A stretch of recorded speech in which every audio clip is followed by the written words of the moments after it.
do it. All right. Hello, my name is Raffi. This is my senior project. It's my podcast on ultra processed foods and in general, like nutrition. This is where I inform people about ultra processed foods, what they put in their bodies, the ingredients they should be wary about, and I'll be talking about it with Mr. Hankinson, I guess. Hello, Rafi. Glad to be here with you. Yeah, thank you for coming on to my podcast here. Of course. Yeah. So my driving question for my senior project is the relationship between consumption of ultra-processed foods and BMI, body mass index, in adolescents. My first question to you is, what do you know about ultra-processed foods? Yeah, that's a great question. Well, let me start by saying that I'm not an expert on nutrition or anything like that. I think as you get older, you learn more about foods and what to avoid, what to get more of, and what's good for you and things like that. So yeah, that's my disclaimer. But to answer your question, what do I know about ultra processed foods? So I guess when I think of ultra processed foods, I'm generally thinking about like something in a plastic package or a plastic container. Something in a frozen foods aisle or in a plastic bag at a grocery store, right? Something that's like pretty much like ready and immediately available to eat. That doesn't require preparation of like any fresh ingredients or anything like that. So I guess that's kind of what I think about when I think of processed foods. Yeah, you're right. Like frozen pizzas, that's like ready to go, stuff like that, like noodles. So yeah. My second question to you is, what do you think are significant factors for people consuming ultra-processed foods? If you want me to clarify, like Significant factors. what? So like, why are Yeah, why do people generally consume yeah, ultra processed foods? why do you think? Okay. Yeah, I think there's probably a number of factors. The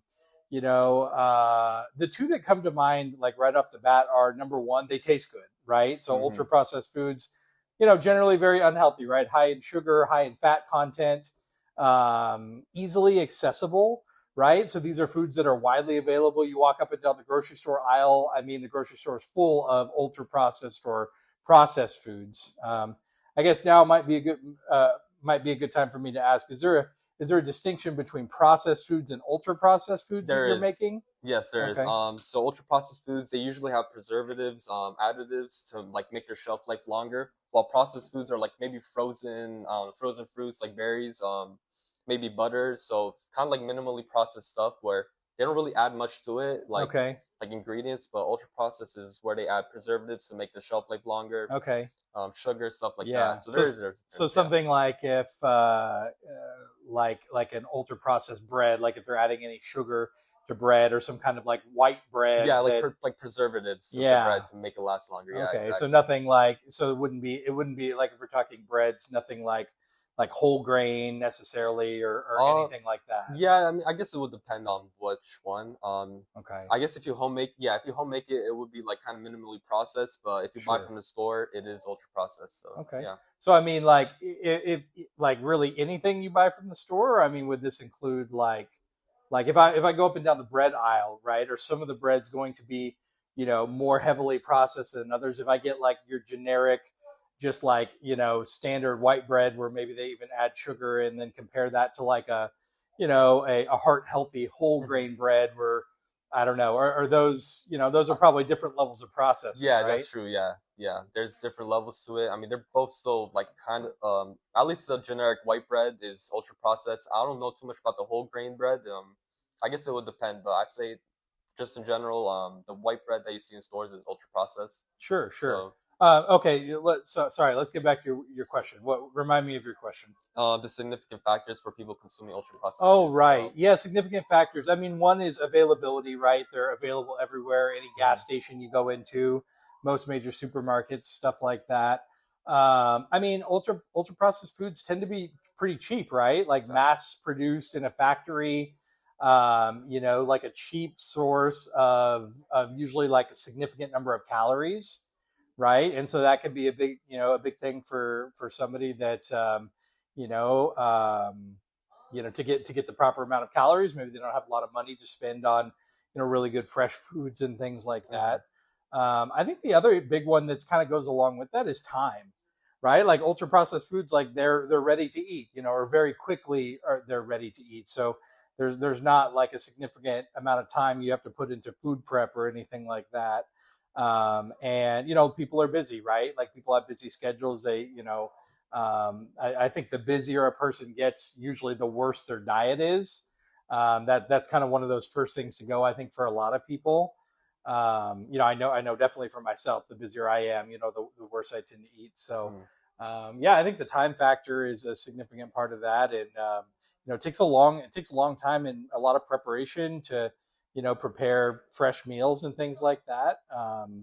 And including, getting all that stuff from the grocery store and then, cooking it at your house and everything. So yeah, I think those are probably the significant factors of why people generally eat ultra processed foods. Yeah, your points, I can't really add anything onto it. It was perfect. Yeah, so availability, like the finance, like money, the preparation, no prep needed.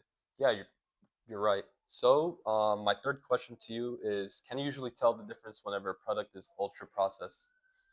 Like just looking at it, like, can you tell? Yeah, I think kind of like what we were talking about. Like generally, when I'm thinking of something processed, like it's in a bag or it's in a container, Mm-hmm. of some kind. Usually with a long list of ingredients, right?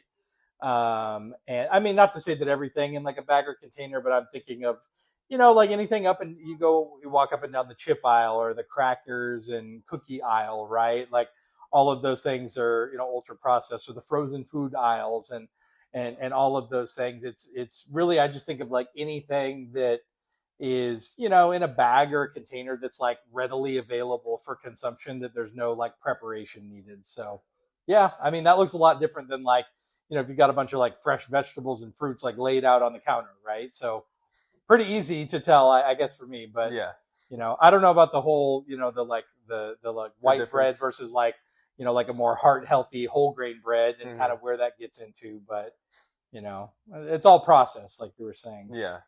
So, my fourth question to you is, do you think it's realistic for people my age to avoid junk food, like 18, 17-year-olds, teenagers? Yeah, I mean, realistic to, yeah, I mean, I think to an extent. I mean, everybody has different eating habits. Everybody has different eating preferences. But yeah, I mean, I don't, whether we're talking about like completely bypassing ultra processed foods or just like significantly limiting them. Like, yeah, I think it's definitely, realistic to a certain extent. But I think, for the individual 17 or 18-year-old, that puts more of a burden on them being more educated about food, right? It puts more of a burden on, like, if they're not eating ultra processed foods, then who's preparing the foods, right? So is like the teenager preparing the food? Is there a parent that's doing a lot of that prep work? And so again, we get back to the time factor with all that. I mean, teenagers are busy. I mean, there's school, there's extracurriculars. I don't know. You might know more information about this, but I don't know if the school lunches here are considered ultra processed. I mean, most of them come in kind of like individual containers and things like Mm-hmm. that. So Yeah. I would assume they're processed to some degree. Mm-hmm. So yeah, I mean that definitely makes it harder. I mean, we don't like we don't have readily available fresh food that's served like at the school level. So, and I mean, I know a lot of, even at the school, a lot of people eat the lunches to some extent. So yeah, if they're not eating that, then they're having to bring fresh stuff from home. So it's definitely a challenge. I think it's definitely a challenge in our modern world. A lot of these food companies seem to be pushing their products, right, which tend to be ultra processed foods, and these are the things that we see around everywhere. So pretty challenging. Actually, a little anecdote. One of my best friends that I grew up with, he was very interested in like health and nutrition, and he's a Stanford business school graduate. And when he graduated, his whole mission was to really tackle fast food. So yours is ultra processed food. He was interested in looking at like, fast food kind of from a similar lens that you do in terms of, the unhealthiness of American fast food and things like that. And so he actually started a restaurant. he started a restaurant designed to produce healthy fast food at a low cost. Oh. And so, yeah, it's very successful. He has over a dozen restaurants, maybe 20 throughout different states. It's called Ben's Fast Food. So a little plug for Ben's Fast Food there. I think there's some not too far away. There's one in Hollywood, I think. He started up in the Bay Area, but so yeah, just about expanding the mission of ultra processed and fast. So I've never been. I would love to go. Maybe we can go at some point.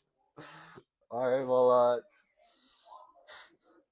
so my third question to you is, if you look at food labels, are there any ingredients you try to avoid? If not, ingredients I try to avoid. Yeah, I mean, I don't know. I may not focus so much on the actual ingredients. I'm more like looking at the sugar count, right? So, I'm trying to eat, foods that are, generally trying to eat foods that are low in sugar. As you probably know, I'm an avid Dr. Pepper fan. So, when I was in college, I was drinking regular Dr. Pepper, but like drinking it every day, so many empty calories, right? So, I switched to Dr. Pepper Zero, and not saying that's, it's like it's healthy for you or anything, but at least there's not the calories and the sugar there. So yeah, just trying to avoid, stuff that's high in sugar. Other particular ingredients that I try to avoid. Yeah, I don't know. Not too sure. I mean, obviously trans fats are like the worst kind, but it seems like they've been kind of to some extent banned in a lot of products, or not around nearly as much as they used to. A lot of, because there's of course standards. The Food and Drug Administration, is going to limit how many like trans fats can be in certain foods. And so, obviously trying to avoid those, but I'd be lying if I said I was like enough of like a nutrition expert to like know exactly what kind of ingredients to look out for. To look out for. I mean, I don't know, red dye 40, maybe try to avoid all those crazy dyes that are in, whatever, flaming hot Cheetos and Mountain Dew and, whatever else they put, all those things in. So, but I think at the state level, they've even tried to ban, some of even like the colors in Skittles and the food colorings. Yeah, and some of those food colorings and stuff. And so I think at the state level, they've tried to do a better job of avoiding those. So yeah, but everything in moderation is Yeah. Okay. Well, I agree with that. I mean, I'm not too much. I don't look at specifics, but I do look at the sugar count. Like, I don't know. I try not to go over like 20, 30, no, maybe 35 grams of sugar. I try not to go over. Yeah, 35 is pretty high. Really? Yeah. I mean, I feel like it is. Can I tell you like one of the things that has a lot of sugar in it, but that is one of the few things that I don't really care about because number one, I really like it, and number two, it's not totally bad for you. Can I tell you that? Did you tell me that? No, I didn't tell you that. No, so it's grape juice. Grape juice? Yeah. So I'm kind of a sucker for fruit juices, but I particularly like grape juice. And the thing that's interesting about grape juice, if you get like a little bottle of it, it's packed with sugar. But what's interesting is like there's no sugar added. It's just naturally, sugar, it's naturally the sugar. It's still high in sugar. But anyway, that's kind of my one of my justifications for drinking it pretty regularly is, I mean, one, it's fruit. There's, it'd be better to eat actual grapes, but, at least you're getting some fruit serving there. Yeah. And one of the things I kind of like in the morning, it's kind of nice to get that sugar burst, kind of wakes you up a little bit. So, definitely, I'm definitely a big fan of grape juice. And so that's one thing with a lot of sugar in it that I don't mind so much. Yeah. Interesting. I think they even have like diet grape juice though. So I've never tried it. For me, I feel like that's going to ruin the fun though. You got to live a little bit, right? I've never heard of diet grape juice. Yeah, there's grape juice with like reduced sugar and stuff like that. Yeah. I mean, I've never been a fan of grape juice in the first place, but I mean, I'll give it a try. I'll convert you. We'll bring you on board, man. There's still time. That's right. I'm more of like an orange juice. You like orange juice? Yeah. I mean, I'm pretty much a fan of all juices. It's just grape is my favorite. Interesting. Like over apple juice as well. Over apple juice, of course. Now, I mean, if we're talking about like apple cider is really, and apple cider is packed with sugar. There's so much sugar in apple cider. Come on here, apple cider. I don't know. Oh, it's delicious. It's like carbonated, like. Yeah, I don't know. No, I don't. It's not carbonated, but it's basically just like it's like ultra delicious apple juice, right? It's like purely fresh, like an extra sweet apple juice. It's just good, man. I don't know how to describe it. It's just good. All right, Yeah. well, You got to get it in fall though. It's like October, November. That's the apple cider. yeah. It's like during apple season, so that's that's the time for it.